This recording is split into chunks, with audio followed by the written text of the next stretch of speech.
Bismillahirrahmanirrahim. Assalamualaikum warahmatullahi wabarakatuh.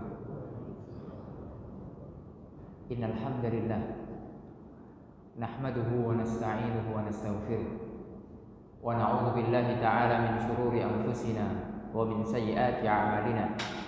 Man yahdihillahu fala mudilla lahu wa may yudlil fala hadiya lahu. Asyhadu an la ilaha illallah wahdahu la syarika lah wa asyhadu anna Muhammadan abduhu wa rasuluh. Qala Allahu rabbuna tabaraka wa ta'ala, ya ayyuhalladzina amanu taqullaha haqqa tuqatih wa la tamutunna illa wa antum muslimun.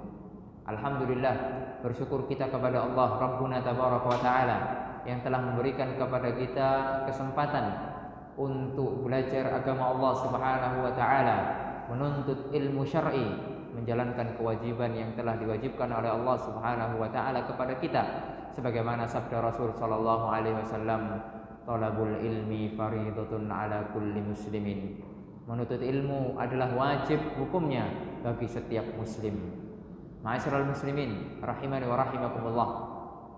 Di antara yang akan kita bahas adalah perkara akidah yang harus kita yakini, yaitu tentang masalah al-haud.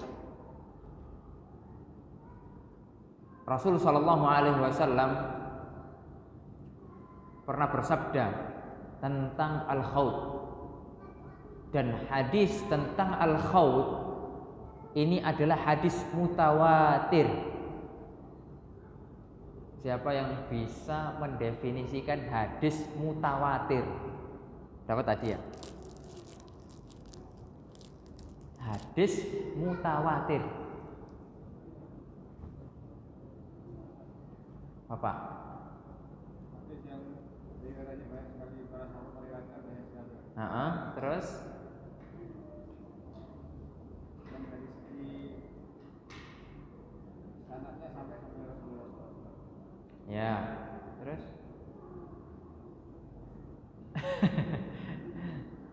kurang.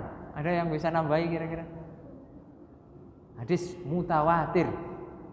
Ini kalau yang kita harus tahu tentang, minimal tentang hadis itu harus tahu gitu. Biar ketika dikatakan ini hadis mutawatir, ini hadis ahad, nah ini kita tahu. Karena banyak berkaitan dengan masalah akidah. Kalau masalah akidah itu enggak ada khilaf, Pak.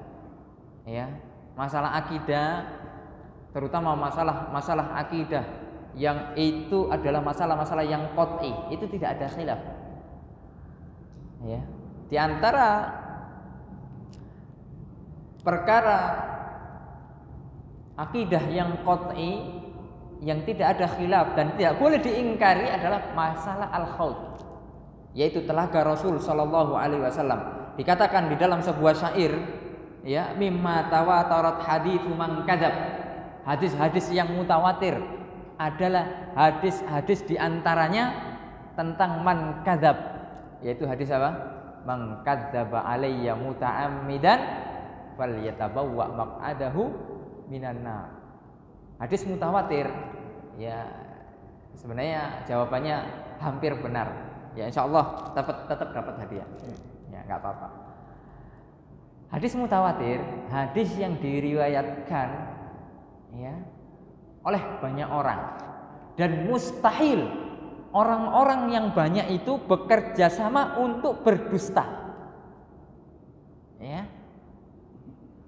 Mustahil. Hadis mutawatir dikatakan lebih dari 10 yang meriwayatkan, lebih dari 20, lebih dari 30. Ya. Dan hadis al-haud, Al-Imam Ibnu Hajar Al-Asqalani, ini ulama ahli hadis. Ya, di antara karyanya apa? Imam Ibnu Hajar apa karyanya? Kitabnya beliau apa? Masa lupa? Sering dibahas di masjid-masjid. Bulughul Maram. Ya toh? Masa di Surabaya enggak ada kajian Bulughul Maram? Insyaallah ada, pasti ada. Ya. Ada juga kitab beliau yang tebel. Ya, syarah Sahih Bukhari. Siapa yang tahu namanya? Fathul Bari. Fathul Bari. Syarah Sahih Bukhari. Ya. Al-Imam Ibnu Hajar mengatakan hadis tentang al-khaut itu diriwayatkan oleh 50 orang sahabat. Ibnu Mas'ud, Ibnu Umar, Jundub Ibnu Junada, Asma binti Abu Bakar, dan banyak sahabat-sahabat yang lainnya. Itu di dalam Sahihain, Sahih Bukhari dan Muslim. Belum lagi di Sunan Ibnu Majah, belum lagi di Sunan Abu Dawud, belum lagi di Sunan At-Tirmidzi, belum lagi di Musnad Imam Ahmad. Bahkan pernah dikatakan oleh ulama sebelum Ibnu Hajar bahwasanya yang meriwayatkan hadis al-khaut 80 orang sahabat. Kalau sudah lebih dari 10 itu hadisnya namanya mutawatir. Ya, hadisnya namanya mutawatir. Dan kebalikan dari mutawatir adalah hadis ahad. Hadis yang diriwayatkan oleh kurang dari 10. Ya. Itu hadis ahad namanya. Ma'asyiral muslimin rahimani wa rahimakumullah. Itu istilah hadis dalam ukuran jumlah periwayatannya. Ya. Kemudian ma'asyiral muslimin rahimani wa rahimakumullah, di antara hadis yang mutawatir juga, yaitu pertama tadi apa? Hadis tentang apa? Man kadzdzaba alayya muta'ammidan falyatabawwa maq'adahu minan nar. Barang siapa yang berbohong atas namaku, maka silakan booking tempat di neraka. Tiba-tiba Rasul berkata begini. Mungkin kita sering ya dapat WA ya. Dulu zamannya SMS. Rasul mengatakan barang siapa yang tidak mengirim SMS ini nanti apa? Dapat bala, ya toh? Siapa yang mengamalkan ini nanti keutamaan seperti ini. Itu rata-rata adalah hadis-hadis palsu yang kemudian disebarkan. Alasannya apa? Untuk memotivasi orang beramal. Tidak boleh. Ya. Ancamannya berat. Kalau kita menisbatkan perkataan kepada Rasul Sallallahu Alaihi Wasallam, padahal Rasul SAW tidak pernah mengatakan, berat Pak. Apa ancamannya? Neraka. Kalau ancamannya neraka dikatakan oleh para ulama, berarti perkara ini adalah dosa Pak, dosa besar. Makanya kita nggak boleh sembarangan Pak. Nabi berkata begini, wow ini bahaya. Makanya harus ngaji, belajar ilmu, sehingga tahu yang sahih, tahu yang betul-betul dikatakan Nabi, tahu yang tidak, ini palsu. Ya. Dengan apa Ustaz caranya? Bertanya kepada ahli ilmu. Kalau misalnya kita belum bisa untuk kemudian mengecek langsung di kitab-kitab hadis, ya. Ma'asyiral muslimin rahimani wa rahimakumullah. Kemudian yang kedua, di antara hadis yang mutawatir dikatakan para ulama, wa man bana lillahi baitan wahtasab, yaitu tentang hadis barang siapa yang membangun rumah Allah Subhanahu wa taala akan dibangunkan istana di surga. Itu hadisnya mutawatir. Jadi harus yakin itu pasti benar.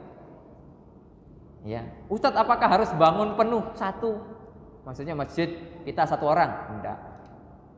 Ya, bahkan di riwayat lain walaupun kita bangun nyumbang seperti apa? Kandangnya burung.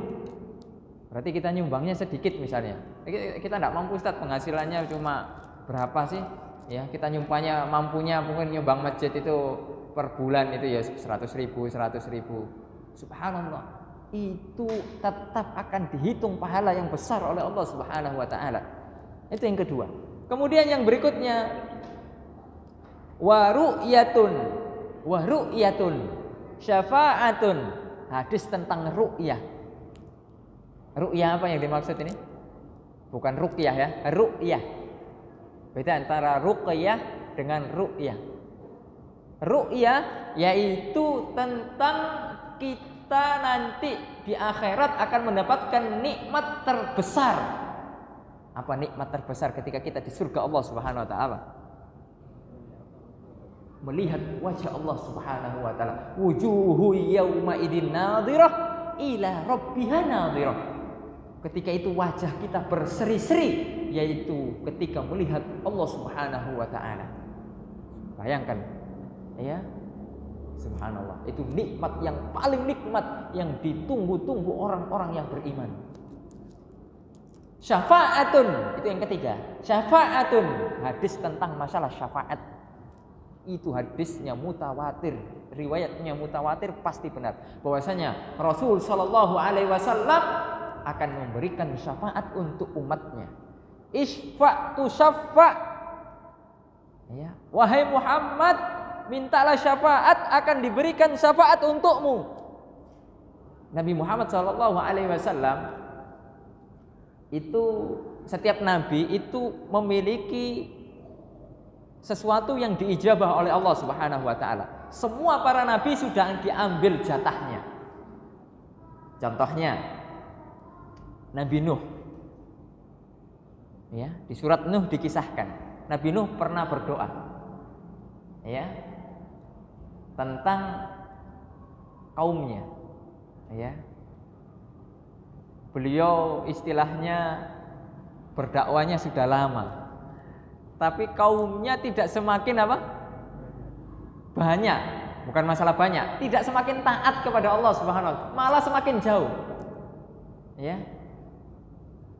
Beliau berdakwah, inni da'autu qaumi lailan wa nahara. Ya Rabb, aku sudah mendakwahi kaumku siang dan malam.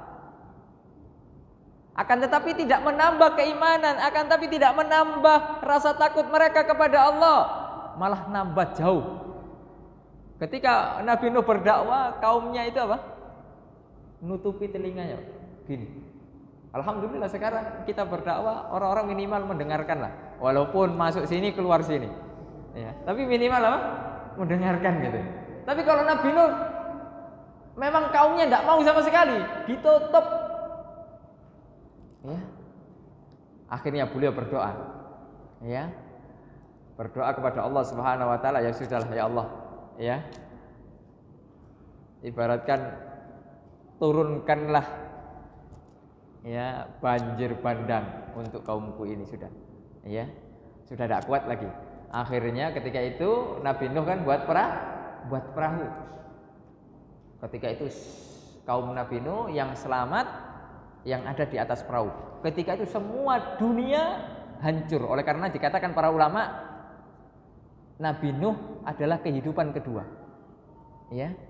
Kan kehidupan pertama Nabi Adam sampai Nabi Idris. Habis itu ada Nabi Nuh. Itu kehidupan kedua karena bumi sudah dihancurkan. Karena awal kesyirikan itu pada zamannya Nabi Nuh.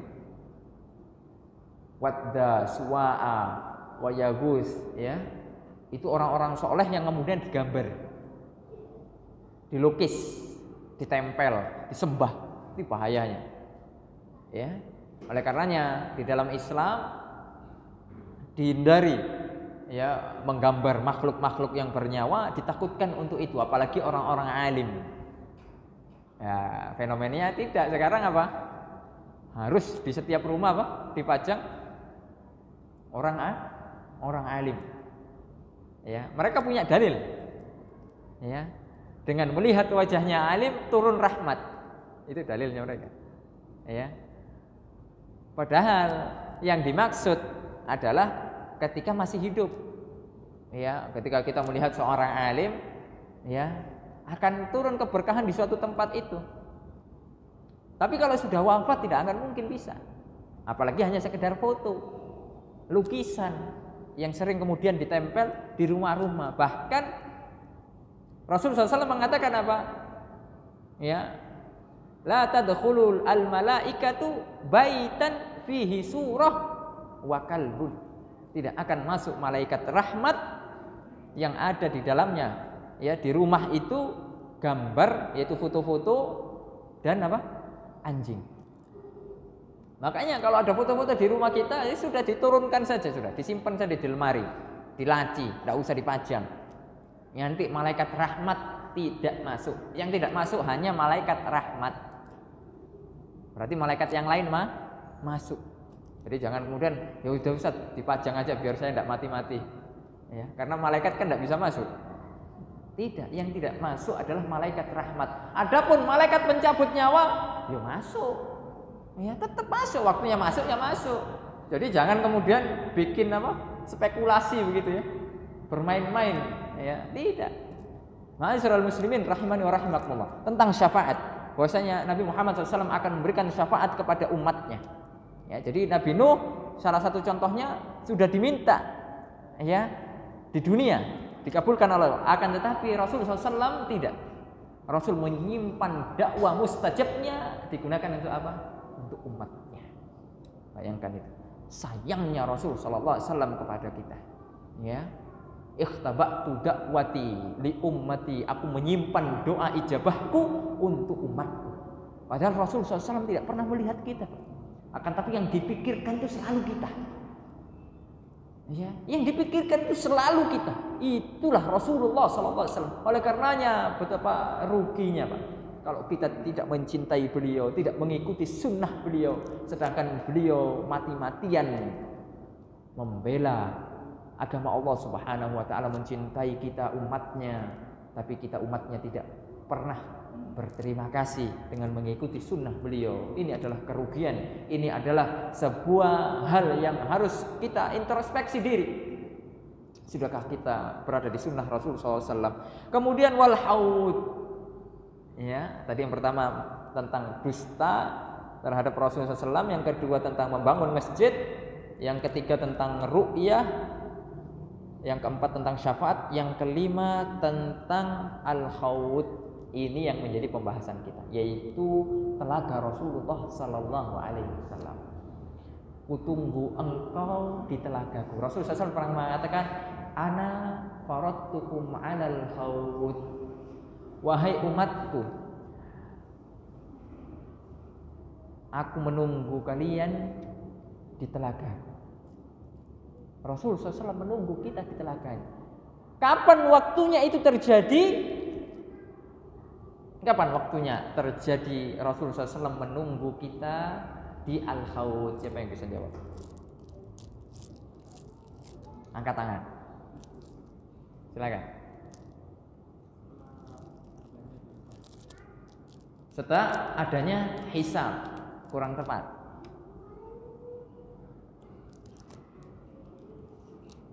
Ada yang bisa?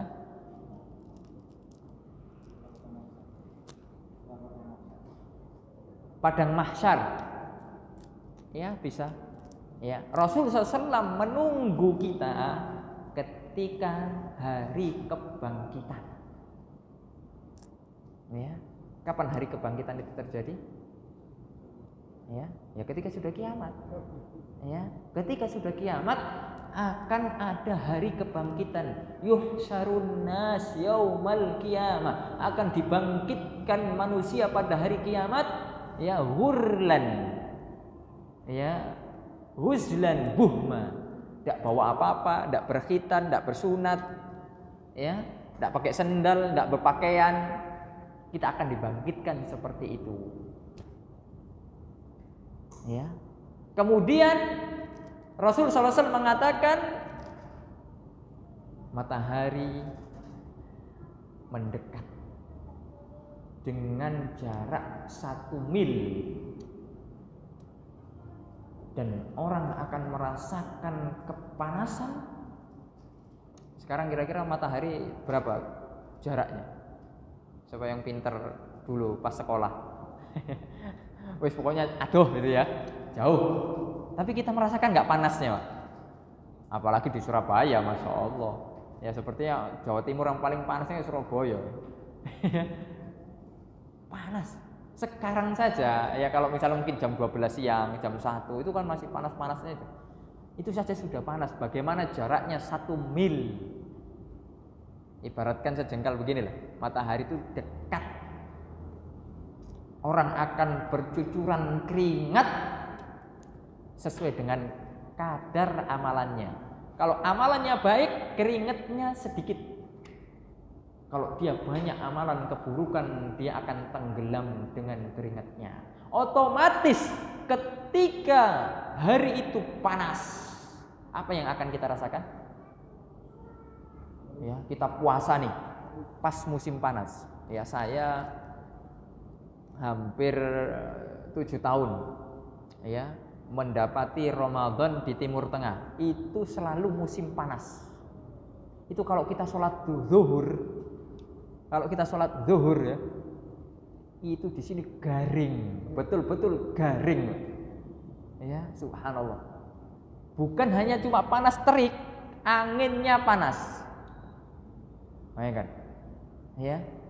Itu luar biasa. Itu sampai sekitar derajatnya itu ya, 46 sampai 50. Ya. Kalau di Surabaya paling 35, 38 gitu ya. Itu pun sudah panas kan? Kalau di sana begitu. Itu apa yang akan kita rasakan, apalagi dalam keadaan puasa. Ya, pasti kita akan merasakan kehausan. Dan kehausan yang sangat-sangat dahsyat. Dari situlah Rasul Shallallahu Alaihi Wasallam menunggu kita umatnya untuk menutup kehausan itu, untuk mengobati rasa haus itu, yaitu Rasul Shallallahu Alaihi Wasallam menyiapkan sebuah telaga yang disiapkan oleh Allah Subhanahu Wa Taala. Rasul menunggu di sana. Ana faradtukum al haud. Aku tunggu kalian di telagaku. Minum. Berapa kira-kira luasnya telaga Rasul Shallallahu Alaihi Wasallam? Ya, ada yang pernah ke telaga? Di Surabaya ada telaga, danau ya. Apa bedanya telaga sama danau? Wis padha ae lah, gitu ya. Telaga dikatakan oleh Rasulullah SAW, luasnya telaga Rasul Shallallahu Alaihi Wasallam masirata syahrin, yaitu perjalanan 1 bulan luasnya.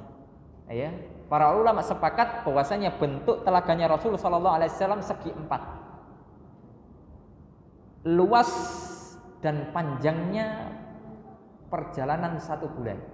Luasnya perjalanan 1 bulan, panjangnya 1 ya, pokoknya kotak gitu. Berarti hitungannya berapa? Perjalanan 4 bulan. Itu naik kuda. Cepat. Ya, kalau naik kuda cepat. Intinya berarti luas banget. Ya. Rasul Shallallahu Alaihi Wasallam menunggu kita di sana agar umatnya bisa minum di telaganya Rasul Shallallahu Alaihi Wasallam yang dikatakan oleh beliau, wa man syariba lam yadma abada. Barang siapa yang bisa minum di telaga Rasul Shallallahu Alaihi Wasallam tidak akan pernah haus selama-lamanya. Ya. Sekarang kalau kita minum, seseger apapun minuman itu, ya, minuman apa paling seger? Ya selera masing-masing lah. Ada yang cincau, ada yang es dawet, ya, ada yang jus, ya, macam-macam. Ada yang air putih mungkin yang dingin, seweger. Itu masih bisa haus lagi. Paling bertahan berapa menit. Ya, apalagi dalam keadaan panas. Pasti 15 menit mungkin sudah haus lagi. Ya. Akan tetapi kalau kita seteguk saja kita minum di telaganya Rasul Sallallahu Alaihi Wasallam, lam yadma abada, tidak akan haus lagi selama-lamanya. Ya. Kemudian akan tetapi yang menjadi masalah, apakah semua umat Nabi Muhammad SAW bisa minum gitu loh. Dan apakah itu juga termasuk kita yang akan bisa minum? Itu yang akan kita bahas. Bagaimana agar kita bisa minum? Ini tidak sembarangan, Pak. Ada rupa, ada harga, ya. Masak gratisan. Ya, tidak ada makan siang gratis. Ya, harus ada tebusannya, harus kemudian kita mengikuti apa yang kemudian disyariatkan oleh Allah Subhanahu wa taala sehingga kita mendapatkan kenikmatan itu. Ya, karena dalam lanjutan dalam hadis itu dikatakan la yaridanna alayya aqwamun. Ya. Lalu akan datang sekelompok kaum yang aku mengenal mereka. a'rifuhum wa ya'rifuni. Kemudian mereka juga mengenalku bahwasanya aku adalah Rasul sallallahu alaihi wasallam, mereka umatku. Lalu kemudian summa yuhalu baini wa bainahum. Akan tetapi mereka tidak bisa minum di telagaku. Ya, berarti di dalam hadis ini ada di kalangan umat Nabi Muhammad sallallahu alaihi wasallam yang tidak bisa minum. Apakah kira-kira kita bagian dari itu ataukah kita bisa minum? Itu yang harus kita bahas. Bagaimana kita bisa minum di telaganya Rasul sallallahu alaihi wasallam? Itu yang penting. Ya, ma'asyiral muslimin rahimani wa rahimakumullah. Ada beberapa hal yang menghalangi seseorang dari telaganya Rasul sallallahu alaihi wasallam. Padahal awalnya adalah umat Nabi Muhammad sallallahu alaihi wasallam. Yang pertama, orang-orang yang terhalang dari minum di telaganya Rasul sallallahu alaihi wasallam adalah orang-orang musyrik. Ya, orang-orang apa? Musyrik. Makanya dosa kesyirikan itu tidak diampuni oleh Allah Subhanahu wa taala. Otomatis kalau dia menjadi ahli nar, yang ngapain juga minum di telaganya Rasul sallallahu alaihi wasallam, tidak ada gunanya juga. Tidak akan dikasih minum di telaganya Rasul sallallahu alaihi wasallam, diusir. Makanya kita harus jaga diri kita dan keluarga kita dari kesyirikan, karena itu ada dosa yang besar. Dan tidak boleh, Ustadz saya sudah ngaji, Ustadz insya Allah aman lah Ustadz, tidak syirik-syirikan lah, subhanallah. Ya, kita tetap harus tidak boleh merasa aman. Kita tetap harus waspada terhadap kesyirikan yang terus menghantui kehidupan kita, yang kemudian kita lihat setiap hari di lingkungan kita. Gitu, sebesar innallaha la yaghfiru ay yushraka bihi wa yaghfiru ma duna dzalika liman yasha. Allah tidak akan mengampuni dosa syirik dan mengampuni dosa selain syirik. Innahu may yusyrik billah faqad harramallahu alaihil jannah wa ma'wahun nar. Orang-orang yang berbuat syirik maka diharamkan baginya surga dan tempatnya adalah neraka jahanam. Wa malidz zalimina min ansor. Tidak ada orang-orang yang musyrik itu ya penolongnya. Bahaya kesyirikan. Makanya dakwah para anbiya semuanya menyerukan kepada tauhid dan menjauhkan umat terhadap kesyirikan. Semua dakwah para nabi. Apa dalilnya? Allah Subhanahu wa taala berfirman, laqad ba'atsna fi kulli ummatin rasulan an i'budullah wajtanibut taghut. Telah diutus di setiap umat seorang rasul. Apa visi misi mereka? Apa tujuan dakwah mereka? Dakwatut tauhid, yaitu untuk menyembah Allah satu-satunya, tidak boleh disekutukan dengan apapun.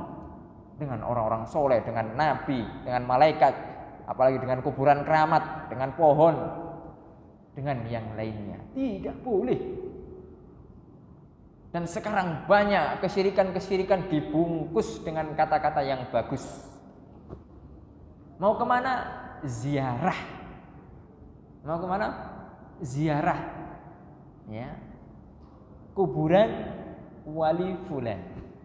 Dibungkus dengan kata-kata yang manis. Ziarah. Ziarah itu bagus nggak kira-kira? Ziarah bagus. Boleh nggak ziarah kubur? Apa hukumnya ziarah kubur? Apa hukumnya? Sunnah. Ya. Rasul SAW mengatakan di dalam sebuah hadis yang sahih, kuntu nahaitukum an ziyaratil kubur fazuruha fa innaha tudzakirukumul akhirah. Dahulu saya melarang ziarah kubur dahulu. Akan tapi sekarang diizinkan oleh Allah Subhanahu wa taala, maka kalian berziarahlah. Dan Rasul sallallahu alaihi wasallam memberikan contoh. Rasul SAW sering berziarah ke kuburan. Kuburan apa? Ke kuburan apa? Baqi. Ya, yang dekat dengan rumah Rasul SAW. Dekat loh, ya. Dari Raudhah, rumah Rasul SAW itu kan dekat Raudhah itu. Ya, kalau kita pernah umroh, kita pernah masuk raudhah yang ada kuburan itu, ya itu tuh rumah Rasul SAW. Karena Rasul SAW tidak dikubur di masjid, akan tapi dikubur di rumahnya, di kamarnya Aisyah radhiyallahu taala anha. Ya, jaraknya kan nggak jauh itu. Ya, dengan baki yang kemudian ada pagarnya itu. Ya. Rasul SAW mencontohkan itu. Sampai kemudian ibunda kita Aisyah radhiyallahu taala anha yang meriwayatkan tentang ini, ya. Jadi kecemburuan wanita itu luar biasa, menguntungkan. Rasul SAW malam-malam keluar, ya. Aisyah sudah tidak enak perasaannya. Ngapain Rasul SAW keluar? Jangan-jangan mau ke istri yang lainnya. Padahal jatahku itu, ya. Akhirnya diikuti, Pak. Itu kan bangkit dari rasa apa? Cemburu. Ya, jangan-jangan ke rumahnya Sauda, jangan-jangan ke rumahnya Sofia, jangan-jangan ke rumahnya istri-istri yang lain. Kemudian diikuti, ternyata Rasul SAW ke kuburan bagi. Ya, Rasul SAW kemudian berdoa, ya, sebelum masuk kuburan, dan itu yang kemudian menjadi hadis. Yang meriwayatkan siapa? Siapa yang meriwayatkan? Ya, Aisyah. Cemburu jadi hadis, Pak. Bagus ya. Makanya Masya Allah, ibu-ibu ini luar biasa, ya. Maka cemburu itu wajar, ya, wajar saja. Kalau tidak punya cemburu ya berarti tidak cinta, begitu ya. Ma'asyiral muslimin rahimani wa rahimakumullah. Dibungkus. Sekarang kesirikan-kesirikan itu menjadi hal-hal yang indah, ya. Kemudian ada lagi, saya mau ziarah wali fulan, padahal di situ minta-minta. Dibungkus lagi dengan apa? Tawassul. Pernah dengar ya? Tawassul. Tawassul kira-kira disyariatkan nggak? Nah, disyariatkan tawassul. Ahlus sunnah tidak pernah mengingkari masalah tawassul. Akan tapi ahlus sunnah wal jamaah memerinci. Kita tidak pernah mengingkari ziarah kubur. Ziarah kubur syariat. Akan tapi ahlus sunnah menjelaskan perinciannya. Mana ziarah kubur yang syar'i, yang sesuai sunnah, mana ziarah kubur yang tidak syar'i, yang jauh dari sunnah. Bahkan terjatuh ke dalam masalah-masalah kesyirikan, bahkan syirkul akbar. Saya pernah menyaksikan dengan mata kepala saya sendiri. Jadi ini bukan kabar dari orang ke orang, enggak. Saya tinggal di Mesir 5 tahun. Di Mesir itu banyak kuburan keramat. Banyak, Pak. Di depan kampus saya, di Universitas Al-Azhar, itu ada kuburan Husain. Kuburan siapa? Husain. Meskipun itu masih diperselisihkan oleh ahli sejarah, apakah betulan atau tidak. Ya. Karena Husain meninggal di mana? Di Karbala. Di Karbala. Nah, itu yang kemudian sama orang-orang Syiah itu kan nanti diperingati itu, ya. Katanya kepalanya dibawa ke Kairo. Jadi yang dikuburkan di situ kepalanya saja. Sehingga banyaklah berdatangan dari mana-mana orang berziarah ke situ. Dan dibangun, Pak, di dalam masjid. Saya 2 kali masuk. Ustadz, ngapain masuk, Ustadz? Bukannya nggak boleh. Penasaran. Saya kan dengar-dengar gitu ya. Apa? Orang minta-minta ke kuburan. Saya itu enggak terlalu percaya. Ya percaya dikit lah. Tapi saya pengen nyaksikan langsung gitu loh. Betul nggak orang minta ke kuburan? Atau hanya sekedar menjadikan orang soleh itu sebagai wasilah? Kan biasanya kan gitu. Ustaz, saya itu kan nggak minta ke kuburan. Saya kan cuma menjadikan orang soleh ini karena dia dekat dengan Allah agar langsung cepat sampainya gitu loh. Kalau saya kan penuh dosa. Ibaratkan paket itu pending. Ibaratkan ngirim WA itu apa? Pending gitu, enggak punya ini, enggak punya pulsa, enggak punya paket gitu loh. Kalau sama yang ada di dalam itu langsung sampai kepada Allah Subhanahu wa taala. Akhirnya saya masuk, saya melihat, Masya Allah, betul-betul orang minta ke kuburan. Ya Husain walad, ya Husain rizki, ya Husain, subhanallah. Wahai Husain minta anak, wahai Husain minta rizki, wahai Husain minta, subhanallah. Saya melihat dengan mata, sampai nangis-nangis, Pak, bayangkan. Wallahi itu adalah syirkul akbar.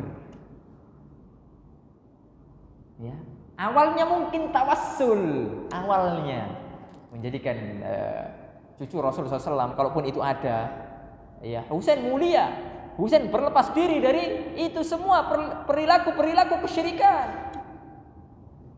Ya. Kemudian saya menjadi yakin, dan ini sering saya ceritakan di kajian-kajian, bahwasanya betul-betul orang minta ke kuburan. Saya menyaksikan. Waktu itu HP saya jelek, jadi nggak bisa ngerekam. Ya. Kalau HP saya agak bagus, mungkin saya rekam. Ya, saya share di medsos mungkin. Ya, biar orang melek ini. Ya. Meskipun mungkin nanti saya dapat bulian. Maksudnya diserbu orang. Ya, subhanallah. Itu terjadi. Itu di negeri Arab loh. Apalagi di negeri kita. Banyak nggak? Masih banyak nggak kesyirikan di negeri kita? Banyak. Ya, di Surabaya saja mungkin banyak. Ya, subhanallah. Itu PR dakwah kita, Pak. Karena dakwah yang betul-betul dakwah yang hak itu adalah dakwah yang menyerukan kepada tauhid. Kalau ada dakwah yang tidak mementingkan, prioritaskan masalah tauhid, itu dakwah yang batil. Alhamdulillah ahlu sunnati wal jamaah, apapun temanya, mau tema parenting, mau tema fikih, mau tema tazkiyatun nufus, mau tema apa, masalah-masalah yang lain, harus disisipkan masalah akidah, masalah tauhid, karena itulah inti dari dakwah. Ya. Walaupun kita bahas masalah rumah tangga, harus disisipi masalah-masalah tauhid. Walaupun kita bahas tentang pendidikan anak, harus disisipi masalah tauhid. Karena tauhid adalah jalan keselamatan. Dengan tauhid kita bisa selamat dunia akhirat. Kita akan bahagia dunia akhirat. Ya. Itu yang pertama, orang-orang yang terusir dari telaga Rasul SAW, yaitu orang-orang apa? Kemudian yang kedua, ma'asyiral muslimin rahimani wa rahimakumullah. Ya. Orang-orang yang melakukan amalan-amalan bid'ah, mengada-ngada di dalam urusan agama, ini akan terusir dari telaganya Rasul sallallahu alaihi wasallam. Apa sih definisi bid'ah itu kira-kira? Ada yang bisa enggak? Bid'ah. Kita kan sering dengar kalau khutbah Jumat itu, ya, iyyakum wa muhdatsatil umur fa inna kulla muhdatsatin bid'ah. Kira-kira apa bid'ah ini? Ya. Ada yang bisa berani enggak jawab? Angkat tangan. Tadi hadiahnya satu sudah untuk Bapak. Satu lagi lah. Bid'ah. Apa bid'ah? Terkadang kita masih keliru memahami bid'ah itu. Ya, definisinya kadang masih agak ketukar-ketukar gitu. Ya, mungkin maksudnya betul gitu, tapi kurang tepat misalnya. Sesuatu yang tidak pernah dilakukan oleh Rasul SAW. Ya, nah itu masih kurang tepat. Karena ada yang tidak pernah dilakukan oleh Rasul SAW tapi tidak bid'ah. Ya. Jadi bid'ah secara bahasa adalah, ya, ikhtira, sesuatu yang baru. Ya. Fiddin, ingat. Ini banyak kemudian orang-orang salah paham. Jadi kalau sudah bahas bid'ah, langsung contohnya kemana? Mikrofon, apa? Pesawat. Wis gak usah haji naik pesawat, unta. Orang-orang langsung mikirnya ke situ, padahal itu urusan akhirat atau dunia? Dunia, Pak. Gak ada mic dakwah jalan nggak? Jalan. Gak ada pesawat haji jalan nggak? Jalan. Dulu nenek moyang kita haji nggak pakai pesawat, pakai apa? Kapal terbang. Sekarang banyak orang haji goes. Bisa nggak? Bisa. Buktinya ada tuh. Cari di berita ya. Goes, ada yang apa? Pakai motor, ya. Nggak harus pakai pesawat. Ya. Banyak wasilah-wasilah yang lain, itu hanya sekedar wasilah, ya. Kemudian itu bahkan banyak sekelas dokter itu tidak paham. Kalau sudah menjelaskan bid'ah, itu nyerempetnya kan urusan dunia, gitu loh. Kalau gitu HP bid'ah, gak usah. Zaman Rasul gak ada. Mikrofon bid'ah, TV bid'ah, semuanya bid'ah. Ini gak paham. Padahal yang kemudian kita bahas, yang sering kita ulang-ulang di majelis-majelis kita, bahwasanya bid'ah itu urusannya pada apa? Agama. Kalau antum nambah sholat zuhur, ya, itu menjadi 5 rakaat, bid'ah enggak? Baru itu tuh yang diurusi sama syariat.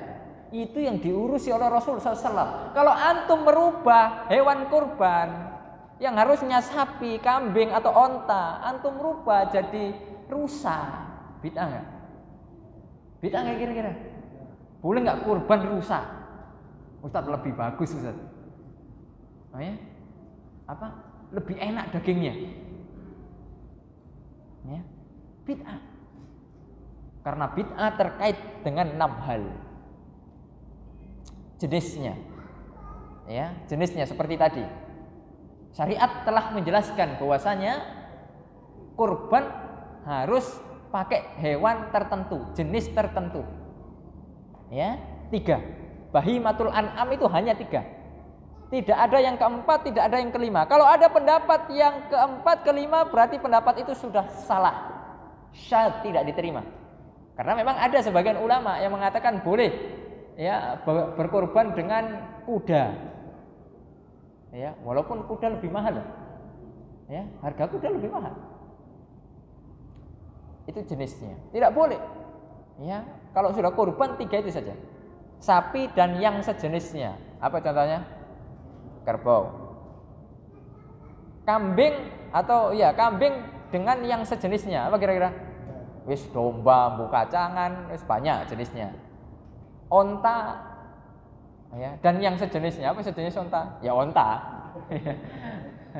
Kan ada onta merah lah. Ada onta yang paling mahal tuh, onta merah. Ya, dalam sebuah hadis. Apa? Siapa yang mendapatkan onta merah? Pernah dengar nggak hadisnya orang yang mendapatkan onta merah? Pernah dengar? Hadis tentang jika kita memberikan jalan hidayah kepada orang lain, kita menjadi wasilah. Kita ngajak orang untuk ngaji. Alhamdulillah dia istiqomah bisa ngaji. La ayyahdiakallahu bika rajulan wahidan khairun laka min humrin na'am. Engkau memberikan jalan hidayah, ya, 1 orang lebih baik daripada onta merah. Onta merah di Saudi mahal, ya, lebih mahal daripada Alphard. Berapa Alphard harganya? Hah? 1,5 M ya? 1 M, 1 M. Onta merah, ya, saya pernah tanya-tanya itu harganya kalau tidak salah 1 juta real.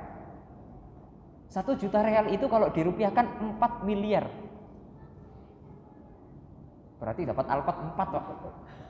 Masya Allah, ya, masih bisa beli rumah di Surabaya yang agak gedongan sedikit, ya. Subhanallah. Makanya itu pentingnya kita berdakwah kepada Allah. 1-2 orang dapat hidayah, nggak harus semua orang dapat hidayah. 1-2 orang ikut, alhamdulillah. Kalau semua bagus, ya. Tapi kan kadang orang belum Allah kasih hidayah, masih pelan-pelan dan lain sebagainya. Makanya kita harus semangat, meskipun apapun profesi kita harus tetap berdakwah kepada Allah Subhanahu Wa Taala. Ya, dengan apa yang kita mampu, ya, kita ajak ngaji, kita bonceng, kita jemput teman-teman kita itu, apalagi keluarga dekat kita. Wa andir ashiratakal aqrabin, berilah dakwah, berilah peringatan kepada orang-orang yang terdekat kita. Itu yang pertama ya, masalah bid'ah, jenisnya. Kemudian jumlahnya. Ya, jumlahnya. Itu tadi seperti saya contohkan. Jumlah sholat itu sudah paten, tidak bisa diubah-ubah. Walaupun ya antum punya jabatan presiden, tetap gak bisa ngubah syariat sholat. Subuh ya tetap 2 rakaat. Ya, jangan kemudian mentang-mentang antum punya jabatan, terus kayaknya subuh tidak cocok 2 rakaat, kan lagi fresh ya. Ya, jadi tukeran. Zuhur kan waktunya lelah-lelahnya, capek-capeknya toh. Zuhur aja yang 2 rakaat, subuhnya 4. Bid'ah. Ya, jenis, jumlah, kemudian apalagi kira-kira? Ya, tempat tempat. Haji tempatnya di mana? Di Mekah. Tidak ada haji selain di Mekah. Hatta di Madinah tidak ada haji, Pak. Di Madinah itu hanya ziarah. Ya, kalau rukun-rukun haji ya sekitaran Mekah saja. Tawaf ifadah, sa'inya di situ, wukuf di Arafah. Kemudian kewajiban-kewajiban haji ya di situ, musmabit di Musdalifah, lempar jumroh Aqabah, ya. Kemudian mabit di Mina dan lain sebagainya. Itu di sekitar Mekah situ. Kalau ada orang yang berhaji ya di selain ini, berarti hajinya haji ya bid'ah. Ada nggak orang yang berhaji di selain Mekah? Ada. Di mana? Hah? Di Iran sana. Mereka buat apa? Ka'bah tiruan. Ya, ataupun haji di asrama haji. Ya kan di sini ada asrama haji ya, Sukolilo. Ya. Kan biasanya kan ada itu Ka'bah-Ka'bahan. Ustaz, ya latihan. Kemudian diniatkan bukan niat latihan gitu loh. Makanya sebagian para ulama melarang buat kayak gitu itu melarang. Karena ditakutkan orang mencukupkan dengan itu. Ya, dianggap itu beneran gitu loh. Wah, ini Mekah beneran wes. Enggak usah ke Mekah. Itu sebagian para ulama ya, meskipun ada sebagian yang membolehkan hanya karena untuk latihan gitu, untuk manasik gitu. Jenis, jumlah, tempat, waktu. Ya, waktunya. Kita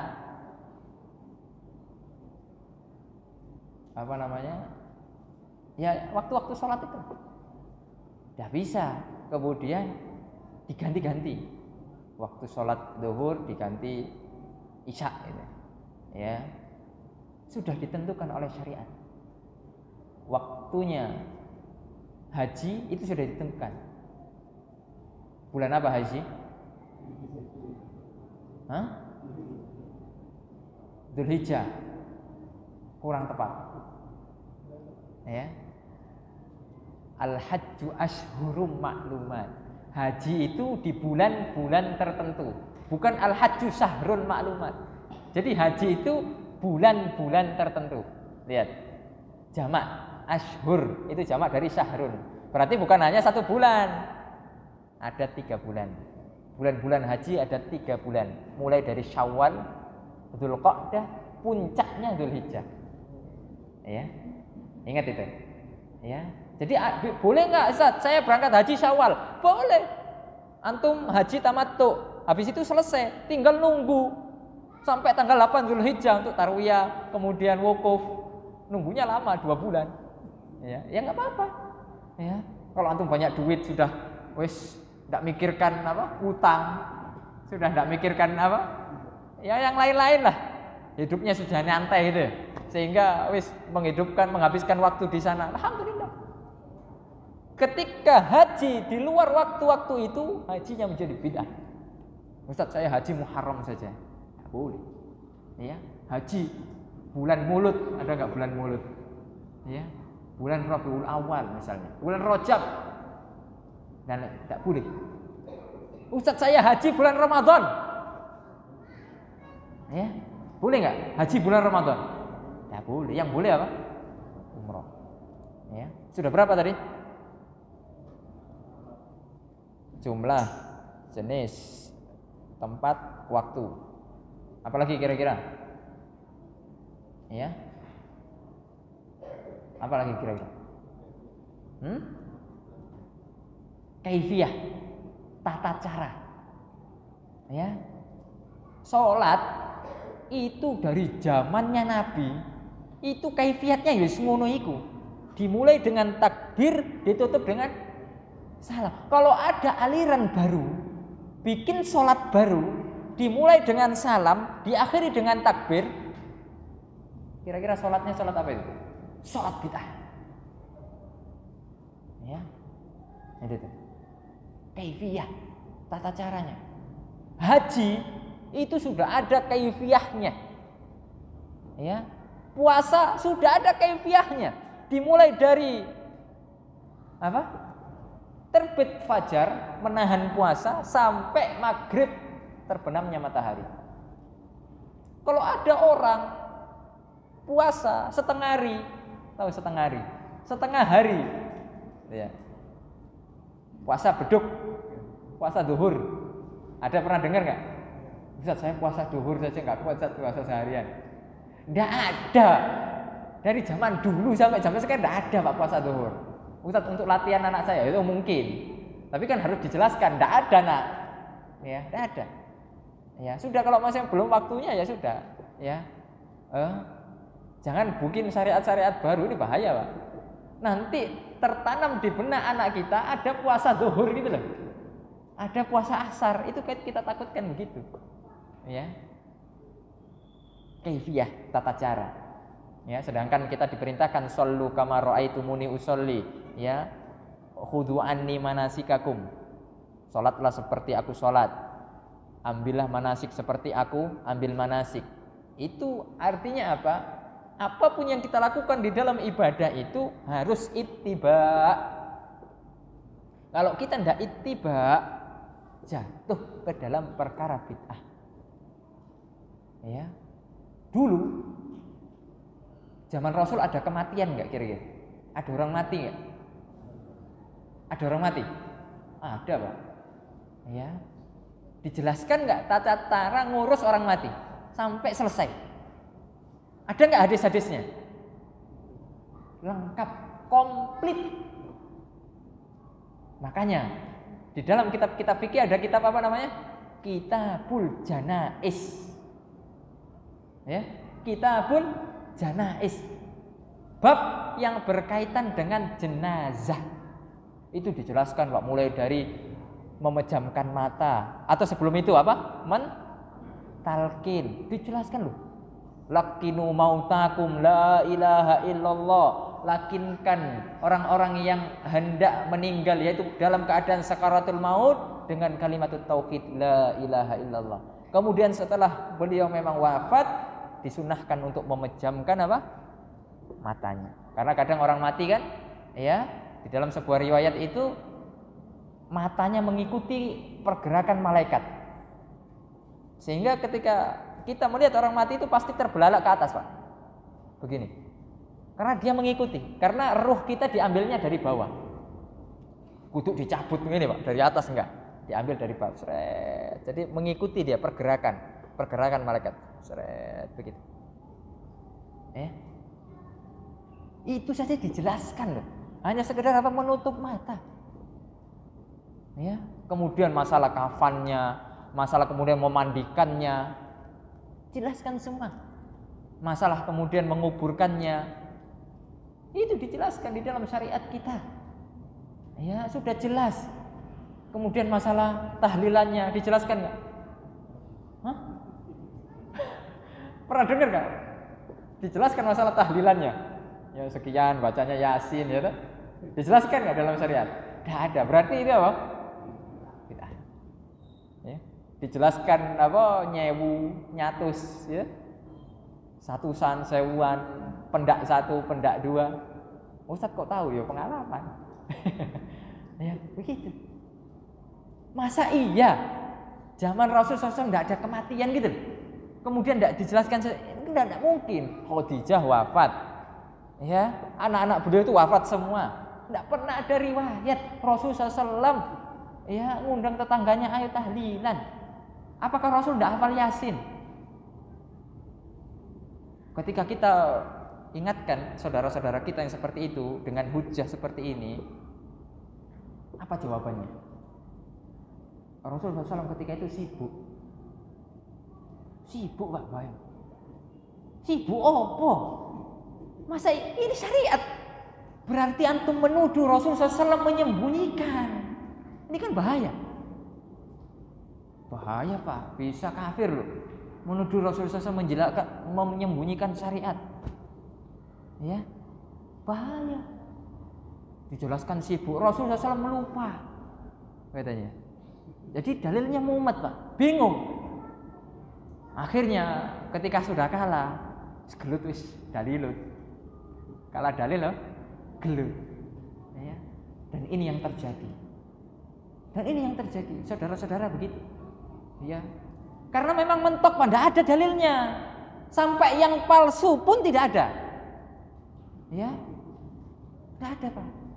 Kemudian kita cari-cari, ternyata itu datangnya dari ya umat-umat lain yang diislamisasi. Ya. Waliyadzubillah. Maka beragamalah sebagaimana agamanya Rasul sallallahu alaihi wasallam. Kemudian yang terakhir apa tadi? Apa yang terakhir? Sebab, ya, bagus, sebab. Di antara sebab ya kita mandi ada beberapa sebab. Kita mandi janabah. Ya. Ada yang disunahkan, ada yang diwajibkan. Ya. Apa kira-kira sebabnya? Yang diwajibkan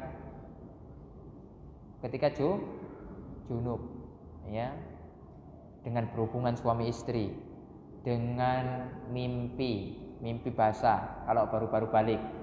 Ya, itu wajib hukumnya untuk mandi wajib. Itu sebabnya. Sebab ada mandi karena apa?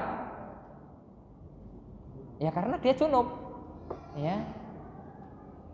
Kalau dia enggak junub, tidak diwajibkan mandi.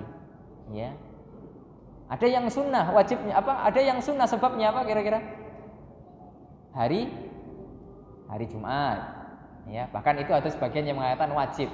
Ya, tapi pendapat yang rajih adalah sunnah. Ya.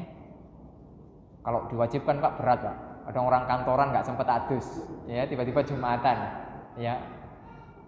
Tapi syariat mandi ini berfaedah, Pak. Apa? Biar nggak ngantuk. Rata-rata orang yang nggak mandi ketika sholat Jumat, ya itu sebelum ya ketika khutbah Jumat baca doa Bismikallahumma amut wa ahya, tidur, Pak.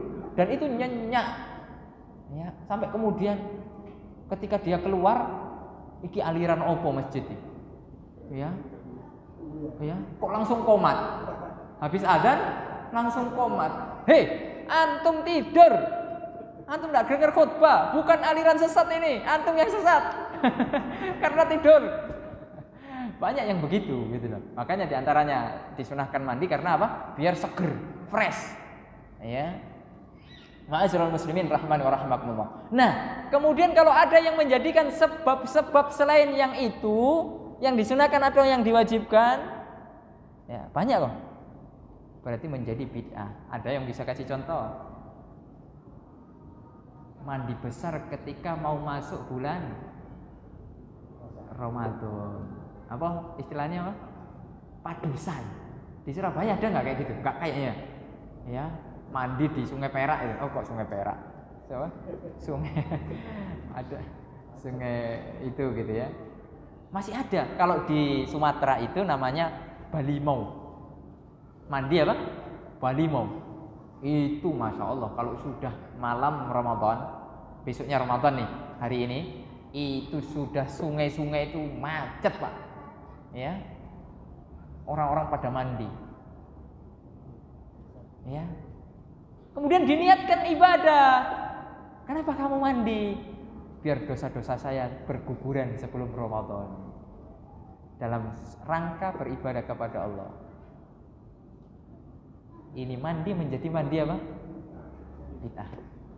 Padahal kalau seandainya dia tidak meniatkan apa-apa, boleh nggak mandi hukum asalnya? Ya boleh saja, mau kumkum, mau mandi caranya, wes silahkan, tidak masalah. Tapi ketika menjadikan sebab untuk ibadah yang tidak dijadikan oleh syariat itu sebab, maka itu menjadi bid'ah. Pegang kaidah-kaidah ini, 6 ini yang dikatakan oleh para ulama, sehingga ibadah kita ini terukur, terarah, tidak terkontaminasi dengan perkara-perkara bid'ah. Kalau kita sudah jatuh, kita kemudian terkukung, kemudian sudah terbiasa, sulit meninggalkannya. Butuh waktu. Karena banyak. Kenapa kok alasan-alasan sebenarnya banyak. Kiai-kiai, ustadz-ustadz itu tahu apa yang dilakukannya itu bid'ah. Ya. Akan tapi alasannya kan macam-macam.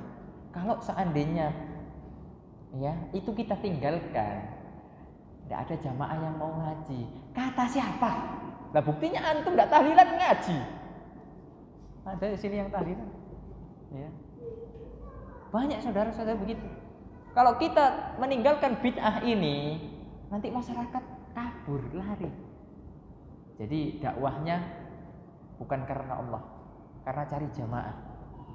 Kalau kita jujur kepada Allah, ya, kita sampaikan kebenaran, maka resikonya, ya itu tadi, pasti ada orang yang mungkin tidak senang. Yes, wajar sudah, tidak apa-apa. Yang paling penting kita itu tidak menjemunyikan syariat Allah. Bahaya, Pak.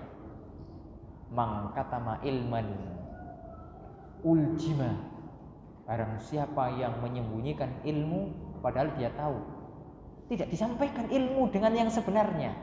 Meskipun tentu kita menyampaikan ilmu sesuai tahapan-tahapan, tapi ketika pada tahapannya disembunyikan atau mengatakan yang tidak sesuai dengan apa yang diinginkan Allah, bahaya, Pak. Kita terancam neraka. Makanya berat, Pak, jadi dai itu berat. Makanya jangan suudzon sama ustadz. Wah, enak jadi ustadz ceramah dok, ya. Berat, Pak. Kadang kita berhadapan dengan banyak apa? Mad'u. Apa yang kita dakwai. Banyak macam-macam. Kadang ada yang nggak terima. Ya, nggak apa-apa. Ya. Sampai nggak terima dengan apa yang saya katakan. Saya nggak maksa kok. Silahkan. Ya. Kan semuanya nanti ada hisabnya, ada tanggung jawabnya. Saya hanya menyampaikan ilmu yang sudah saya pelajari, ilmu yang sudah saya dapatkan dari guru-guru saya, dari kitab-kitab yang saya baca. Kalau antum tidak setuju, mungkin punya pendapat lain, ya silahkan gitu loh. Tapi semuanya ingat, ada hisabnya. Ibaratkan kita masuk Indomaret, kok nyebut merek, nggak boleh. Ya, masuk apa? Wes perbelanjaan gitu ya. Boleh nggak kita langsung melonyong? Sudah belanja banyak, melonyong. Ya, tiba-tiba apa? Keluar, nggak bayar. Kira-kira dicegat nggak? Sama dicegat, Pak. Kadang ada kasir itu yang menerapkan apa? Ada yang kayak muter-muter itu ya, nggak bisa dia keluar kecuali sudah bayar dulu. Begitulah nanti kira-kira nanti kita di akhirat, nggak bisa kita menghindar. Dihisab dulu, Pak. Ya. Makanya sekarang kita coba hisab diri kita lah. Kira-kira sekarang kalau kita mati hari ini masuk surga enggak gitu? Ya, makanya Umar bin Khattab mengatakan apa? Hasibu anfusakum qabla an tuhasab. Hisablah diri-diri kalian sebelum kalian dihisab beneran. Ya. Maksudnya sekarang meskipun kita bukan kemudian merasa ujub, kemudian merasa bahwasanya amalan kita sudah banyak, tidak. Tapi kira-kira gitu loh. Kalau saya mati, yakin nggak saya akan mendapatkan ampunan Allah Subhanahu wa taala? Ya. Apakah dosa yang saya lakukan lebih banyak daripada amalan saleh kita? Kalau para ulama, Pak, yang ditunggu-tunggu itu kematian. Yang ditunggu-tunggu itu kematian sudah. Ya. Oleh karena Rasulullah SAW mengatakan apa? Man ahabba liqa Allah, ahabballahu liqa'ah. Barang siapa yang ingin berjumpa dengan Allah Subhanahu wa taala, Allah Subhanahu wa taala akan kemudian menginginkan juga berjumpa dengan hamba tersebut. Man kariha liqa Allah, karihallahu liqa'ah. Barang siapa yang tidak ingin berjumpa dengan Allah, benci berjumpa dengan Allah Azza wa Jalla, ya, maka Allah Subhanahu wa taala juga akan benci dengan dia. Lalu bagaimana, Ustaz? Kita kan semua rata-rata kan tidak senang kematian. Ada yang senang mati di sini? Ada nggak yang senang mati? Angkat tangan. Dapat hadiah. Saya senang mati, Ustaz. Ya. Kalau senang mati ya mau nggak mati sekarang? Rata-rata kita, Pak, ya, fitrah kita tidak suka kematian, tidak bisa dibohongi, ya. Dan itu sifat kebanyakan anak Adam. Hubbud dunya wa karahiyatul maut. Cinta dunia, suka harta, Pak. Siapa di sini tidak suka duit? Angkat tangan. Ya. Ada nggak suka duit? Antum suka duit? Suka. Ustadznya suka. Semua kita suka, Pak. Fitrah. Ya. Tinggal kita menggunakan duit itu untuk apa gitu kan? Ya. Untuk akhirat kah atau untuk hanya sekedar dunia? Memuaskan hawa nafsu kan begitu. Semuanya ada ilmunya, ada hisabnya nanti. Ya. Kita semuanya banyak dari kita hubbud dunia, mencintai dunia. Siapa yang enggak cinta dengan wanita? Fitrah. Laki-laki cinta wanita. Kalau laki-laki suka laki-laki, itu yang itu konslet. Ya. Makanya sekarang banyak kekonsletan. Apa istilahnya? Salah tempat. LGBT. Ya.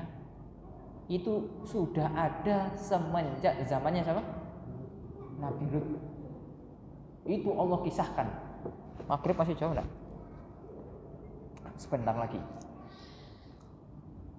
Allah Subhanahu wa taala kisahkan di dalam Al-Qur'an tentang kisahnya kaumnya Nabi Lut. La ta'tunar rijala syahwatan min dunin nisa. Mereka itu mendatangi laki-laki sama laki-laki untuk menyalurkan syahwat bukan pada perempuan. Dari zaman bahela, Pak, kalau menyalurkan syahwat itu ya ke perempuan. Makanya ada syariat apa? Syariat apa? Nikah. Bahkan tidak satu kali, berapa kali? Ya berkali-kali. Ya. Untuk menyalurkan syahwat itu yang halal, jalur yang halal. Tapi ketika itu terjadinya kerusakan yang besar, yaitu di zamannya Nabi Lut, Allah murka semurka-murkanya. Allah menceritakan dalam Al-Quran, falamma jaa amruna ja'alna 'aliyaha safilaha.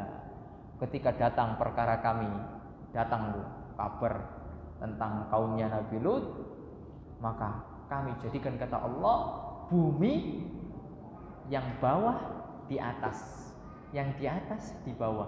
Itu diapakan bumi itu? Dibalik oleh Allah Subhanahu wa taala.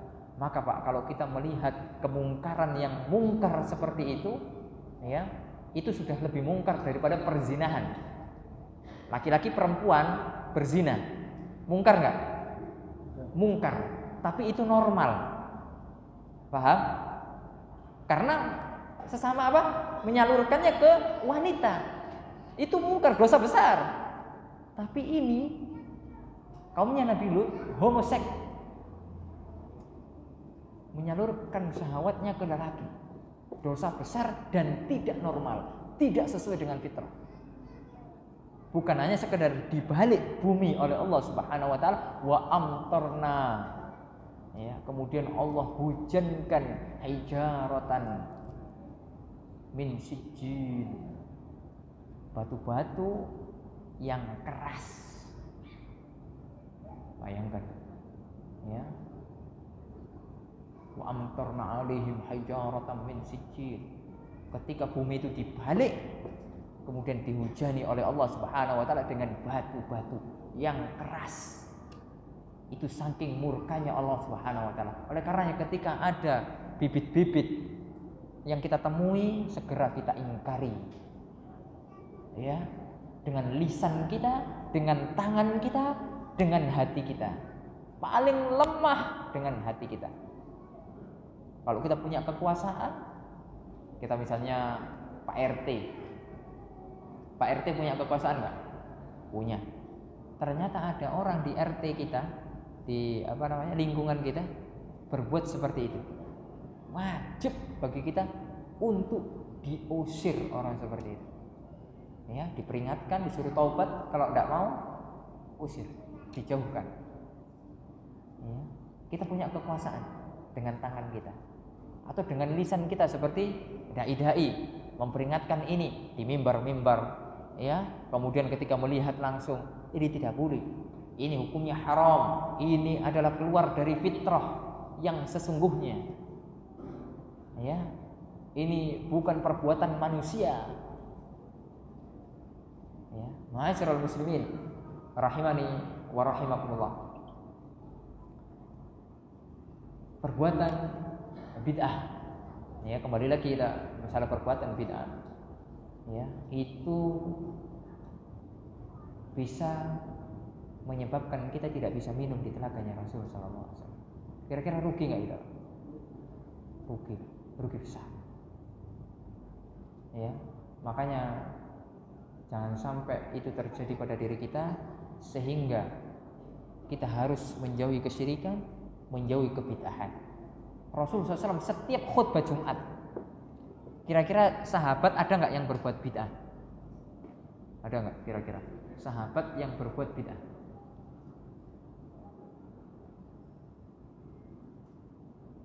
Ada yang berani jawab ada? Wah, bahaya. Ya. Tak catat nanti. Ada. Kenapa? Karena ada Rasul Shallallahu Alaihi Wasallam. Bid'ah itu terjadi setelahnya Rasulullah Shallallahu Alaihi Wasallam. Ya, maka sangat-sangat keliru ketika ada sebagian, ya, saudara-saudara kita, bahkan ustadz-ustadz gitu, ya, tidak paham, Pak, tentang hakikat bid'ah itu. Katanya sahabat berbuat bid'ah. Buktinya sahabat siapa? Katanya yang berbuat bid'ah Bilal. Ya, Bilal tiba-tiba apa? Habis wudhu sholat. Subhanallah. Itu katanya perbuatan bid'ah, kata sebagian orang. Sebagai dalil melegalkan apa? Bid'ah. Sehingga bagi mereka ada yang namanya bid'ah hasanah. Pak, bid'ah itu konotasinya itu sudah jelek. Masa sesuatu yang jelek ada yang baik? Ya apa sih? Nyambung nggak? Ya. Sekarang antum dengar kata-kata neraka. Konotasinya baik atau jelek? Neraka itu.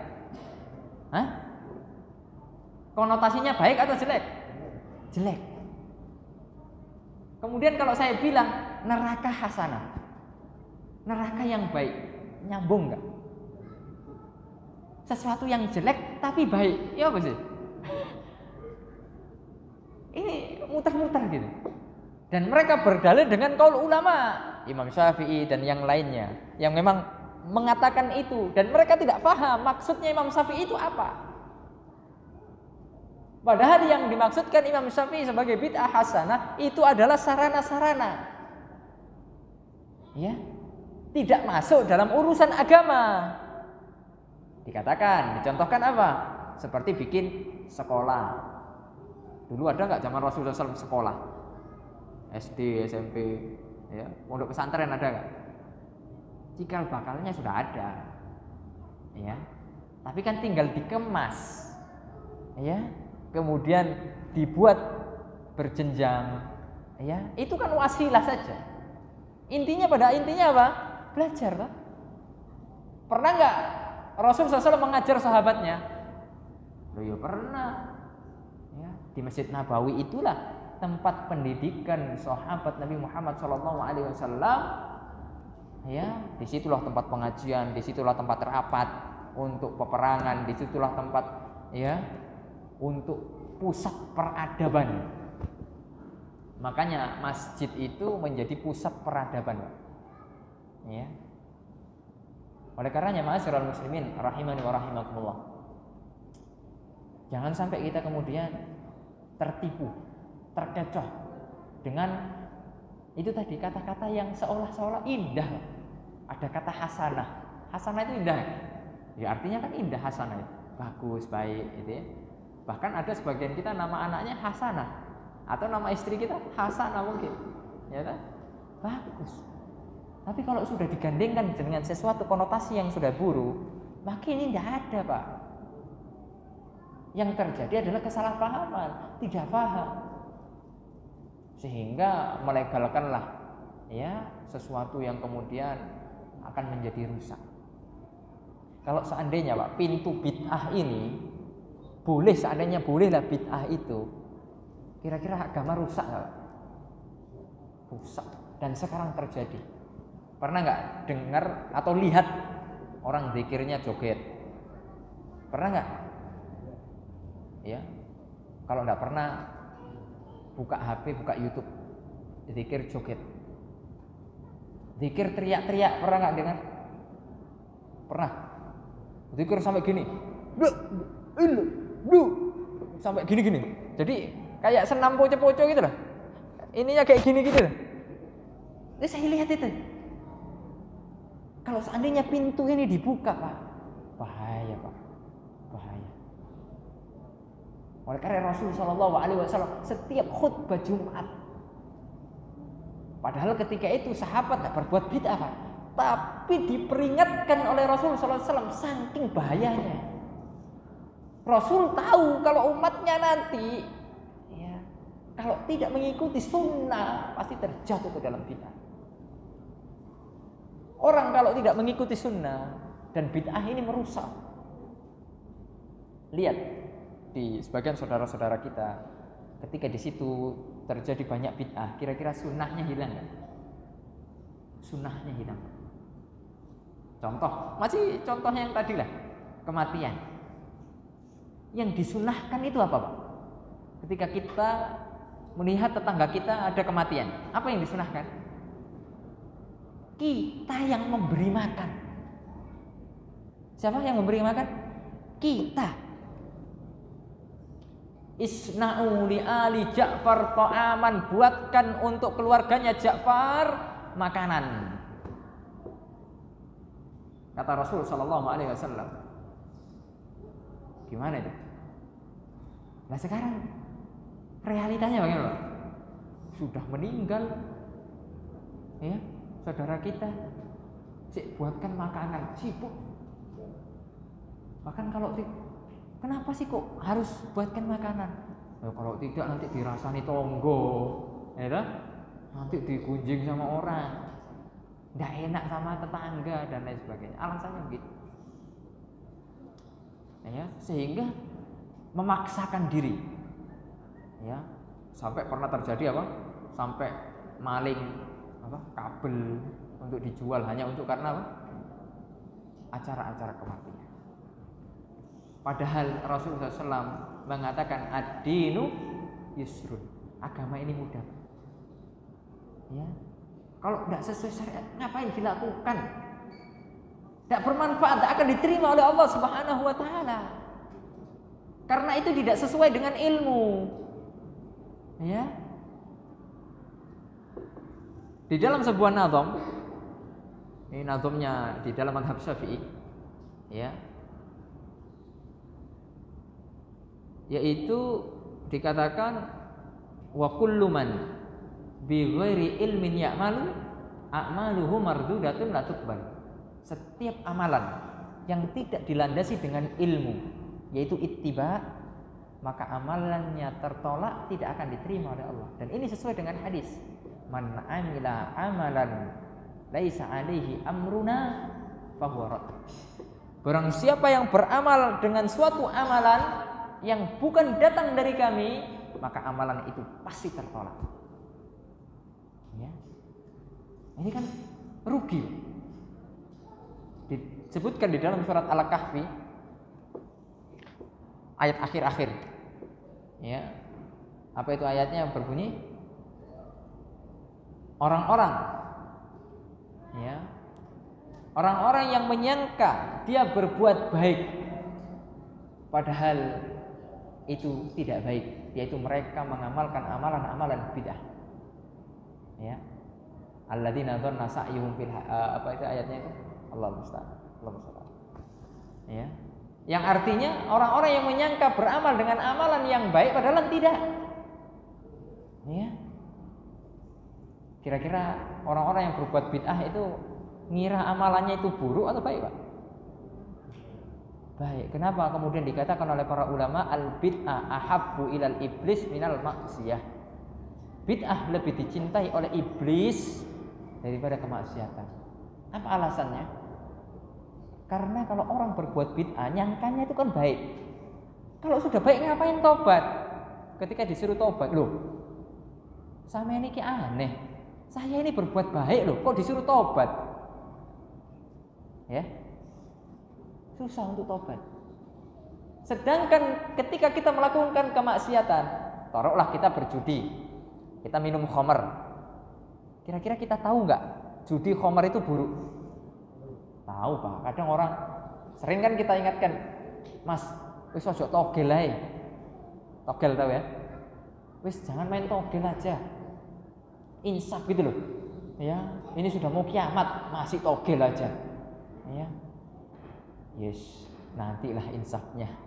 Ya, nanggung. Usia 30 nanti 35 tahun lah insaf. Dia tahu itu buruk.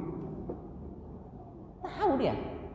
Tapi karena hawa nafsu, karena kemudian hawa nafsunya lebih besar daripada kemudian kesadarannya terhadap kebenaran, sehingga kalah dia. Ya. Oleh karena ma'asyiral muslimin rahimani wa rahimakumullah, inilah bahayanya perbuatan kita. Ya, oleh karenanya kita harus menjauhi ya agar kita tidak terjatuh ke dalam amalan-amalan bidah. Ya, karena percuma Pak, itu tidak diterima oleh Allah, dapat dosa karena tidak ittiba dengan Rasulullah SAW. Agama ini kan punya aturan Pak, punya pedoman. Nah kalau seandainya lah kita kerja pabrik toh, kan ada SOP-nya, ya toh? Pekerjaan itu kita kerja di instansi perusahaan itu kan ada SOP-nya. Kalau kita melanggar SOP itu, kira-kira kita kena marah nggak sama bos? Dipanggil nggak? Nggak sekali dua kali, berkali-kali. Bahkan kita bisa dipecat. Begitulah ketika kita tidak mengikuti SOP-nya Nabi Muhammad SAW, bisa dipecat kita dari umatnya, diusir nih. Akibatnya ini nih yang saat-saat kita butuhkan kehausan yang luar biasa, tapi diusir. Sedih nggak kita? Butuh kita minum saat itu, tapi diusir. Padahal kita umatnya Nabi Muhammad SAW. Maka pentingnya itu kita kemudian ngaji dengan ngaji yang benar, ya, dengan guru-guru yang benar, sehingga tidak mengajarkan perkara-perkara yang baru di dalam agama. Ya, kemudian itulah di antara sebab orang-orang tidak bisa masuk di lingkupan telaga Rasulullah SAW sebelum sampai sudah diusir oleh Allah Subhanahu wa taala. Ma'asyiral muslimin rahimani wa rahimakumullah. Ya, Rasulullah sallallahu alaihi wasallam sudah menyampaikan agama ini secara lengkap. Itu harus kita yakini. Ditutup dengan sebuah firman Allah Subhanahu wa taala, "Al-yauma akmaltu lakum dinakum wa atmamtu 'alaikum ni'mati wa raditu lakumul Islam dinan." Telah aku sempurnakan pada hari ini. Kira-kira hari apa? Hari ini. Al-yauma akmaltu lakum. Al-yauma itu hari apa kira-kira?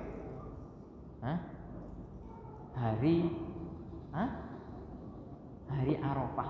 Baru kemarin kan hari Arafah. Antum Arafah yang mana? Arafah yang mana? Kan kemarin Arafahnya ada 2. Ya, idnya setahun 2 kali. Ya, pada hari Arafah, ketika Rasulullah SAW mengadakan atau melakukan hajjatul wada, haji perpisahan, ayat itu turun bahwasannya agama telah sempurna. Allah ridho terhadap agama ini.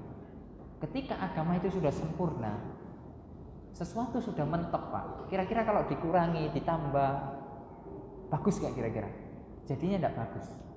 Sesuatu yang sudah sempurna, yang sudah bagus, yang sudah matang, kalau dicuil, kemudian ditambah-tambah, dihias-hias, itu tidak akan menjadi baik, tidak akan menjadi sempurna lagi.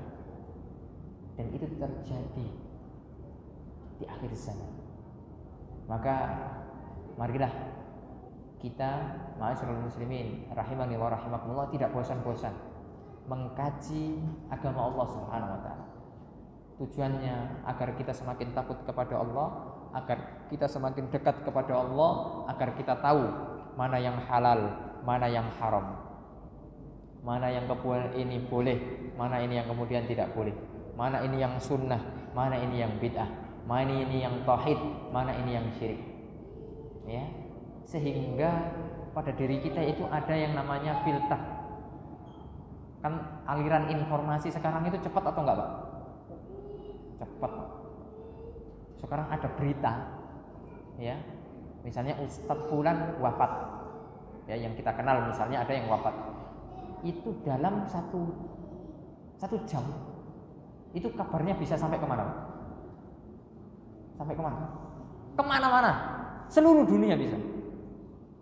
Ya, ada kabar ketika saya di Saudi Arabia, ada kabar meninggalnya salah satu ustadz, itu sekitar satu menit lah di grup WA itu saya sudah tahu, cepat. Selain itu untuk memudahkan kita, di situ juga banyak hal-hal yang berbahaya. Di antaranya adalah cepatnya menyebarnya syubhat. Apalagi kita ini yang suka penasaran, tak tonton ya, padahal sudah tahu ini ustadz syubhat, maksudnya yang sering membawakan apa? Syubhat. Tapi karena rasa penasaran, kadang kita ini kan gatel gitu, dikirim di grup WA, siapa tonton, ya, nonton.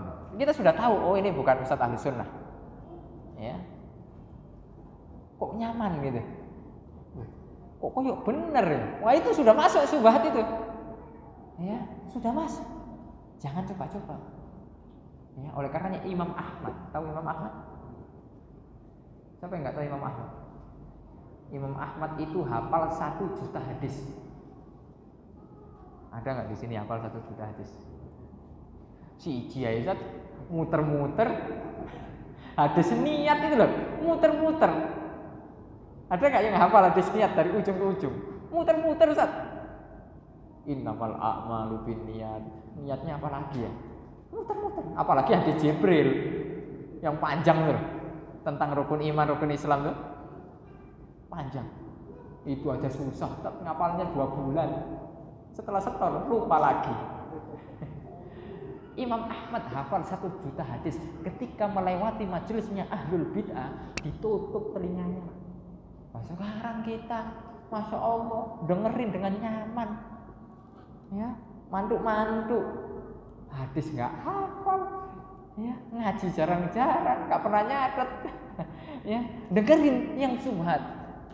Ini bahaya Pak, bisa masuk ke sini syubhat itu. Kalau syubhat sudah masuk, mau keluar lagi susah betul, ya. Makanya kita dikatakan oleh para ulama, di antara Al-Imam Adz-Dzahabi, innal qulubad dhaifah wasyubuhatu khattafah. Hati kita ini lemah, sedangkan syubhat itu masya Allah kuat kok kilat, ya, bisa jadi wa yusbihu ya musliman wa yumsi kafiron. Dengan syubhat orang yang paginya muslim, sorenya sudah kafir. Bahaya kan? Waliyadillah, hati-hati dengan syubhat. Makanya para ulama ini keras Pak dalam masalah ini. Tentang masalah kemudian kita duduk dengan ahlul bidah, mengikuti pengajian ahlul bidah dan yang lain sebagainya. Karena ini mudarat untuk akhirat. Ya, orang yang beriman itu menjauhi segala sesuatu yang mudarat di akhirat kita. Itu orang yang zuhud. Orang yang zuhud itu ketika dia mau melakukan sesuatu, ditanya pada dirinya, kira-kira saya beli HP, manfaat nggak HP saya untuk akhirat? Saya beli mobil, manfaat nggak mobil saya untuk akhirat nanti? Saya beli pakaian jubah, manfaat nggak jubah saya untuk akhirat? Itu orang zuhud itu. Zuhud itu bukan berarti dia tidak makan, tidak minum, ya, kemudian pakaiannya compang-camping, ya, pakaiannya tidak bagus, gitu ya, tidak pernah mandi, ya, itu bukan zuhud itu Pak. Ya. Zuhud itu mereka senantiasa berpikir tentang akhirat. Apa-apa yang dilakukan, apa-apa yang dibeli, apa-apa yang kemudian dikerjakan, itu orientasinya akhirat, serba akhirat. Itu zuhud itu. Dan ini derajat paling tinggi Pak. Ada di bawahnya itu warok. Ya, warok ini berhati-hati dari yang haram, dari yang syubhat. Warok dia. Dari yang mubah saja Dia nggak terlalu banyak, ya. Subhanallah. Ma'asyiral muslimin rahimani wa rahimakumullah. Oleh karenanya, marilah kita senantiasa berpegang kepada sunnah dengan sunnah sehingga kita bisa selamat dunia dan akhirat. Ma'asyiral muslimin rahimani wa rahimakumullah. Mungkin itu saja yang bisa kita sampaikan. Semoga yang sedikit ini bisa bermanfaat, ya. Kita tidak terjerumus ke dalam kesyirikan yang itu akan menjadikan kita kekal di dalam neraka wal iyadu billah, dan kita tidak terjerumus ke dalam kebid'ahan. Bid'ah itu terbagi menjadi beberapa. Ada namanya bid'ah mukaffirah, bid'ah yang menjadikan pelakunya kafir. Kalau kafir sudah kekal di neraka. Ada yang bid'ah ghairu mukaffirah, bid'ah yang di bawah kekafiran, hitungannya maksiat, dosa besar, ya. Jadi ketika dia bertobat kepada Allah, ya masih ada kemungkinan diampuni oleh Allah Subhanahu wa taala. Akan tapi pelaku-pelaku bid'ah yang tidak mukaffirah ini, mereka tidak kekal di dalam neraka. Mereka dihukumi seperti pelaku maksiat dosa besar. Ya, kalau Allah Subhanahu wa taala berkehendak dia diampuni oleh Allah Subhanahu wa taala, akan diampuni. Kalau Allah Subhanahu wa taala tidak berkehendak diampuni, akan diadab oleh Allah Subhanahu wa taala di dalam neraka. Itulah yang diyakini oleh ahlu sunnati wal jamaah, sehingga kita harus berhati-hati di dalam penyimpangan, pelanggaran di dalam agama kita, sehingga kita bisa selamat, ya, membawa hati yang selamat kepada Allah Subhanahu wa taala. Allah mengatakan yauma la yanfa'u malun wala banun illa man atallaha biqalbin salim. Pada hari yang tidak akan bermanfaat sebuah harta kita, anak-anak kita, kecuali orang-orang yang datang kepada Allah dengan hatinya yang bersih, bersih dari kesyirikan, bersih dari kebid'ahan, bersih dari kemunafikan, bersih dari kemaksiatan. Hatinya bersih menuju Allah Subhanahu wa taala. Inilah orang-orang yang selamat, yang akan kemudian dimasukkan oleh Allah Subhanahu wa taala fi jannatin na'im, di surga yang sangat-sangat penuh dengan kenikmatan. Semoga Allah Subhanahu wa taala mengumpulkan kita di surga Allah Subhanahu wa taala. Semoga Allah Subhanahu wa taala memberikan kita kekuatan, kesabaran di dalam menjalankan sunnah. Pasti ada godaan, pasti ada kemudian rintangan, ya, banyak kemudian orang-orang yang mundur, orang-orang yang tidak istiqomah. Akan tapi tetap kita harus berdoa kepada Allah, ya muqallibal qulub tsabbit qalbi ala dinik. Wahai Zat yang maha membolak-balikkan hati, ya, kemudian istiqomahkanlah hambamu ini di atas sunnah, ya, walaupun badai menerjang, godaan kemudian menimpa kita, as-sabat, ya, itu diingatkan oleh guru-guru kami, ya, as-sabat, istiqomah, ya. Walaupun istiqomah ini kalimatnya cuma sedikit tapi berat, maka kita butuh teman, ya, kita butuh kawan-kawan yang sama-sama bisa menguatkan kita, ya, watawasau bil haqqi watawasau bis sabr, saling mengingatkan di atas kebenaran dan saling mengingatkan di atas kesabaran. Wassallallahu ala nabiyina Muhammad wa ala alihi wa sahbihi wa sallam. Subhanakallahumma bihamdika asyhadu an la ilaha illa anta astaghfiruka wa atubu ilaik. Mohon maaf jika ada kesalahan-kesalahan, ya, yang salah datangnya dari kami pribadi dan dari syaitan, yang benar datangnya dari Allah Subhanahu wa taala. Wassalamualaikum warahmatullahi wabarakatuh.